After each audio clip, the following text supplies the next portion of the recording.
गीता में श्री कृष्ण ने कहा है कि हर इंसान के द्वारा जन्म मरण के चक्र को जान लेना बेहद आवश्यक है, क्योंकि मनुष्य के जीवन का मात्र एक ही सत्य है और वो है मृत्यु। जिस मनुष्य ने इस दुनिया में जन्म लिया है उसे एक दिन इस संसार को छोड़कर जाना ही है और यही इस दुनिया का अटल सत्य है।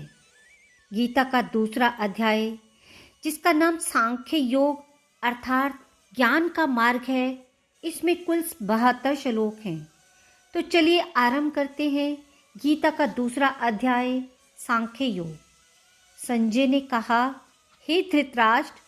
तब श्री कृष्ण दया से युक्त नेत्रों से आंसू भरे व्याकुल चित्त अर्जुन से बोले, हे अर्जुन, अनर्थ के सेवन करने योग्य अपयशकारक नरक में गिराने वाला मोह इस समय तुम्हारे मन में कहाँ से आया? तुम कायर मत बनो, शोभा नहीं देता। तुम हृदय की दुर्बलता को त्याग कर युद्ध के निमित्त खड़े हो जाओ। अर्जुन ने कहा, हे मधुसूदन, मैं रण में पूज्य भीष्म और द्रोणाचार्य के ऊपर बाण प्रहार कर कैसे युद्ध करूं? इस लोक में महात्मा गुरुजनों को ना मारकर भीख मांगकर भोजन करना उत्तम है, और अर्थ की कामना के लिए तो गुरुजनों को मारकर इनके रक्त से सने भोगों को कैसे भोगूंगा? हम नहीं जानते कि संग्राम में हम दोनों में कौन जीतेगा। यदि हम जीत भी लें तो भी जिनको मार करके हम जीवित रहना नहीं चाहते, वही धृतराष्ट्र के पुत्र हमारे सामने प्रस्तुत है। दीनता से मेरी स्वाभाविक वृत्ति नष्ट हो गई है और धर्म के विषय में मेरा चित्त मोहित हो गया है। मैं आपसे पूछता हूँ, जिससे निश्चय करके मेरा भला हो, वह मुझको समझाकर कहिए, क्योंकि मैं आपका शिष्य हूँ और आपकी शरण में हूँ। मुझे शिक्षा दीजिए कि मुझे धरती का निष्कंटक राज्य मिल जाए और देवताओं को भी आधिपत्य मिल जाए, तो भी ऐसा कोई उपाय नहीं दिखता कि जो मेरी इंद्रियों के सुखाने वाले शोक को दूर करे। हे गोविंद, मैं युद्ध नहीं करूँगा। यह कहकर अर्जुन चुप हो गया। संजय बोला, हे राजन, दोनों सेनाओं के मध्य में खिन्न होकर बैठे अर्जुन से भगवान श्री कृष्ण ने ये वचन कहे, हे अर्जुन, जिनके लिए तू शोक करता है और पंडितों के से वचन तो कहता है, परंतु पंडित लोग न मरो का शोक करते हैं न जीवितों का। यह बात असंभव है कि मैं पहले ना था और तुम भी ना थे और राजा भी ना थे और इसके बाद नहीं रहेंगे। जैसे देहधारियों की इस देह की लड़कपन, जवानी, बुढ़ापा ये अवस्था होती है, तैसे ही मृत्यु के बाद दूसरी देह की भी होती है। इसलिए पंडित लोग मोह को प्राप्त नहीं होते हैं। इंद्रियों का शब्दादि विषयों से संयोग जाड़ा गर्मी आदि सुख दुख के देने वाला है। आने जाने वाले नाशवान जानकर इनको सहन करो। हे नरश्रेष्ठ, सुख दुख को समान मानने वाले जिस वीर पुरुष को ये ब्रह्मेय पदार्थ क्लेश नहीं देते, वे मोक्ष पाने का अधिकारी है। असत वस्तु का तो अस्तित्व ही नहीं है और सत का अभाव नहीं है। इस प्रकार दोनों को ही तत्वज्ञानी पुरुषों ने देखा है, जिससे ये सारा संसार व्याप्त है। इसको अविनाशी जानो, क्योंकि इस नाश रहित आत्मा का विनाश करने में कोई समर्थ नहीं है। इस अविनाशी, अचित्य और नित्य जीवात्मा के ये शरीर नाशवान है। अतएव हे भारत, तुम युद्ध करो। जो पुरुष इस आत्मा को मारने वाला या मरने वाला मानते हैं, वे दोनों ही ज्ञानी नहीं हैं, क्योंकि ये आत्मा न मारता है न मरता है। आत्मा न कभी जन्मता न मृत्यु को प्राप्त होता है, न कभी जन्मी थी न मरेगी। ये अजन्मा, नित्य, कभी न घटने बढ़ने वाली और सनातन है। नष्ट होने पर भी ये नाश को प्राप्त नहीं होती। जो पुरुष इस आत्मा को नित्य, अविनाशी, निर्विकार और अजन्मा जानता है, वे किसको घात करेगा और किसको मारेगा। जिस प्रकार मनुष्य पुराने वस्त्र को फेंक कर नए वस्त्र ग्रहण करता है, उसी प्रकार आत्मा पुरानी देह को छोड़कर नई देह धारण करती है। आत्मा को शस्त्र नहीं काट सकते हैं, अग्नि नहीं जला सकती है, जल भिगो नहीं सकता। ये न जल सकती है, न भीग सकती है, ना ही सूख सकती है। ये अविनाशी, सर्वव्यापी, स्थिर, अचल और सनातन है। यह इंद्रियों से जानी नहीं जा सकती। ये कल्पना से भी परे है और इसमें हेर फेर नहीं हो सकता। इसलिए इसे ऐसा जानते हुए तुम्हें शोक करना उचित नहीं। हे महाबाहो, यदि तुम इस आत्मा को नित्य जन्म लेने और नित्य मरने वाला मानते हो तो उसका शोक नहीं करना चाहिए, क्योंकि जो जन्मा उसकी मृत्यु और जिसकी मृत्यु हुई है उसका जन्म निश्चय है। अतएव जो बात अनिवार्य है उसके लिए सोच करना व्यर्थ है। जन्म लेने से पहले क्या था किसी को मालूम नहीं, मध्य में कुछ प्रकट होता है, फिर मरने के पीछे क्या होगा कोई नहीं जानता। ऐसी दशा में किस बात का सोच करना तुमको उचित है। कोई मनुष्य तो इस आत्मा को आश्चर्य से देखता है, आश्चर्य वर्णन करता है। कोई आश्चर्य बात मानकर सुनता है, परंतु कोई देखकर कहकर सुनकर भी भली प्रकार नहीं जानता। सबके शरीर में यह आत्मा नित्य अविनाशी है।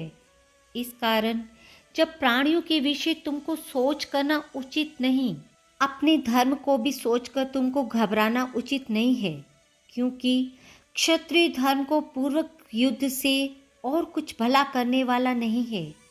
हे पार्थ, बिना इच्छा किए स्वर्ग का द्वार रूप ये युद्ध तुमको स्वतः प्राप्त हुआ है।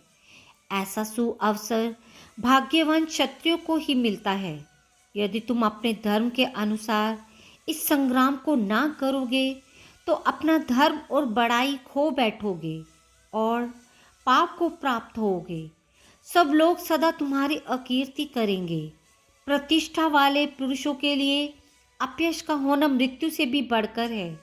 ये महारथी समझेंगे कि अर्जुन डर कर संग्राम से हट गया, और अब तक जो लोग तुम्हारा गान करते थे वे अपयश करने लगेंगे। शत्रु लोग तुम्हारे पराक्रम की निंदा करते हुए अनेक प्रकार के दुर्वचन कहें, इससे बढ़कर दुख तुमको क्या होगा। यदि तुम युद्ध में नष्ट हो गए तो स्वर्ग के भागी होंगे और जीतने पर सब पृथ्वी तल पर राज्य करोगे। इसलिए युद्ध के निमित्त दृढ़ प्रतिज्ञ होकर खड़े हो जाओ। सुख दुख, लाभ हानि, जय पराजय, इनको समान समझकर युद्ध के लिए तैयार हो। ऐसा करने से तुम पाप को प्राप्त नहीं होंगे। हे पार्थ, ये ज्ञान योग के विषय में मुझसे कहा गया। अब निष्काम कर्म योग के विषय में सुन। जिस ज्ञान को पाकर कर्म बंधन से तेरी मुक्ति होगी।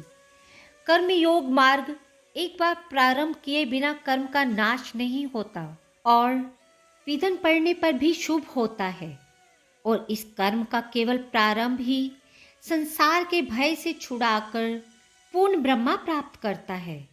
निश्चय करने वाली बुद्धि इस निष्काम कर्म में एक ही है, और कामना वाले पुरुषों की बुद्धि एकाग्र नहीं रहती, उनकी शाखाएं प्रशाखाएं होती हैं। ऐसी दशा में मनुष्य संदेह में रह जाता है। हे अर्जुन, अज्ञानी उस पुष्पिता वाणी को ही स्वर्ग सुख से बढ़कर कुछ नहीं समझते।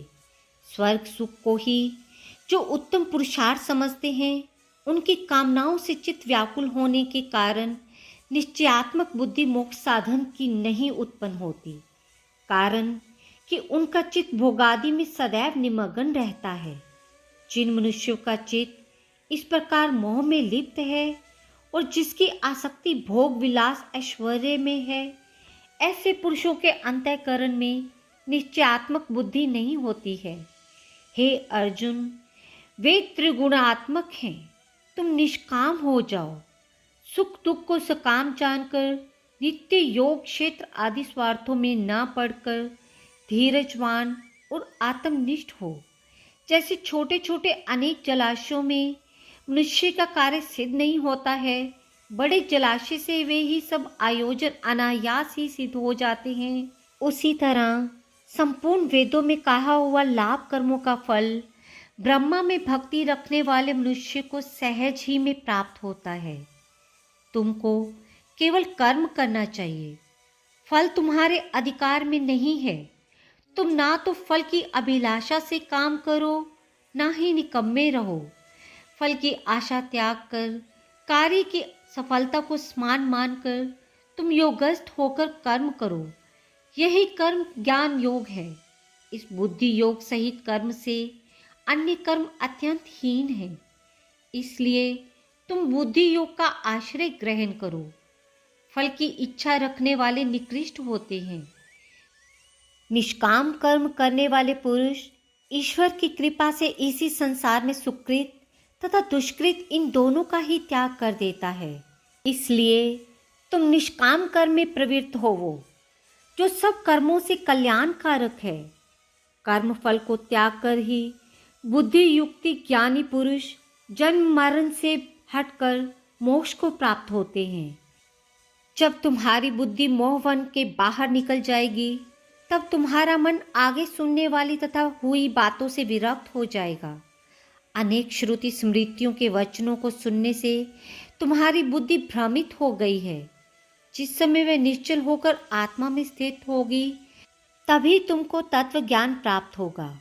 अर्जुन ने पूछा, हे केशव, आत्मस्वरूप में निश्चल बुद्धि वाला किसको कहा है? उसके लक्षण क्या हैं? वह कैसे बोलता है, कैसे बैठता है, कैसे चलता है? श्री कृष्ण जी बोले, हे अर्जुन, जो महापुरुष मन की सब कामनाओं को त्याग देता है और अपने आप में ही प्रसन्न रहता है, उसे निश्चल बुद्धि कहते हैं। दुख में जिसके मन को खेद नहीं होता और सुख में जिसको आसक्ति नहीं होती और प्रीति भय क्रोध जिसके जाते रहते हैं, वे महात्मा स्थिर बुद्धि वाला मुनि कहाता है। जो सर्वत्र स्नेह करता है, जो शुभ पदार्थ प्राप्त होने से हर्ष नहीं करता और अशुभ से अप्रसन्न नहीं होता, उसी को स्थिर बुद्धि जानना चाहिए। और कछुआ जैसे अपने अंगों को सिकोड़ लेता है, उसी तरह जो पुरुष अपने इंद्रियों को विषयों से हटाता है, उसी की बुद्धि स्थिर जाननी चाहिए। निराहारी पुरुष के विषय घट जाते हैं, परंतु विषयों में उसकी चाह बनी रहती है। पर ब्रह्मा का अनुभव होने पर चाह भी घट जाती है। हे अर्जुन, मोक्ष में प्रयत्न करने वाले विद्वान व्यक्ति को भी प्रबल इंद्रिय बलात्कार से उसके मन को जीत लेती हैं। इसलिए सब इंद्रियों को विषयों से रोककर मेरे विषय तत्पर हो जावें। जिसने इंद्रियों को वश में कर लिया है, उसी की बुद्धि निश्चल है। जो पुरुष विषयों के ध्यान में रहता है, उसकी प्रीति हो जाती है। प्रीति होने से कामना होती है। इच्छा के पूर्ण ना होने से क्रोध की उत्पत्ति होती है। क्रोध से अविवेक होता है। अविवेक से स्मरण शक्ति नाश हो जाती है। स्मरण शक्ति के नाश होने से बुद्धि क्षय होती है। जिसकी बुद्धि का नाश हुआ, वह विनाश को प्राप्त होता है। जो पुरुष राग द्वेष से रहित हो, इंद्रियों से विषय सुख का अनुभव करता है और अपने मन को वश में रखता है, वह शांति को प्राप्त होता है। शांति मिलने पर जब दुखों का नाश हो जाता है, प्रसन्न चित्त वाले की बुद्धि तुरंत निश्चल होती है। जो पुरुष योग्य युक्त नहीं है, उसकी निश्चल बुद्धि उत्पन्न नहीं होती। ईश्वर में भावना नहीं होती। भावना के न होने से शांति प्राप्त नहीं होती। अशांत को सुख कहाँ से मिलेगा? जैसे वायु नाव को जल में खींच ले जाती है, इसी प्रकार इंद्रियां उस पुरुष की बुद्धि का नाश कर देती हैं। जिसका मन विषय शक्ति से इंद्रियों के पीछे लग जाता है, इस कारण हे माँ बाहो, जिसकी इंद्रियां विषयों से सर्वथा रोक ली गई हैं, उसकी बुद्धि स्थिर है। जो सब प्राणियों की रात है, उसमें संयमी जागते रहते हैं, और प्राणी मात्र जिस समय जागते हैं, मुनि जनों की वह रात्रि है। जल से भरे पूर्ण समुद्र में और नदियों का जल भरने पर भी वह अपनी मर्यादा पर रहता है, उसी प्रकार जिस पुरुष में इच्छा के न रहने पर भी सब विषय भोग प्रवेश करते हैं, उसी को शांति मिलती है। भोगों की इच्छा करने वाले को शांति नहीं मिलती। जो सब कामनाओं को छोड़कर तथा इच्छा रहित विचरता है और ममता अहंकार जिसमें नहीं है, वह शांति को प्राप्त होता है। हे पार्थ, ब्रह्म स्थिति यही है। ऐसी स्थिति मिल जाने पर प्राणी फिर मोह में नहीं फंसता और अंत समय में निर्माण ब्रह्मा को प्राप्त होता है। राधे राधे। दूसरे अध्याय की समाप्ति। दूसरे अध्याय का महात्म्य। नारायण जी बोले, हे लक्ष्मी, दक्षिण देश में एक पूर्ण नाम का नगर था। वहाँ एक देव सुशर्मा बड़ा धन पात्र रहता था। वह साधु सेवा करता था। जब संत सेवा करते बहुत दिन व्यतीत हुए, तब एक बाल नामक ब्रह्मचारी आया और उसकी सेवा बहुत करी और विनय करी कि हे संत जी, मुझे कृपा करके श्री नारायण को पाने का ज्ञान उपदेश करो, जिससे मेरे जीवन का कल्याण और मुक्ति होवे। तब बाल ब्रह्मचारी ने कहा, मैं तुझे गीता जी के दूसरे अध्याय का पाठ सुनाता हूँ, उसके सुनने से तेरा कल्याण होगा। तब देव सुशर्मा ने कहा, श्री गीता जी के दूसरे अध्याय के सुनने से कोई आगे भी मुक्त हुआ है? तब बलि ने कहा, मैं तुझे एक पुरातन कथा सुनाता हूँ, श्रवण कर। एक अयाली वन में बकरियां चराया करता था। वहाँ मैं भजन किया करता था। एक दिन रात को अयाली बकरियां लेकर घर को चला।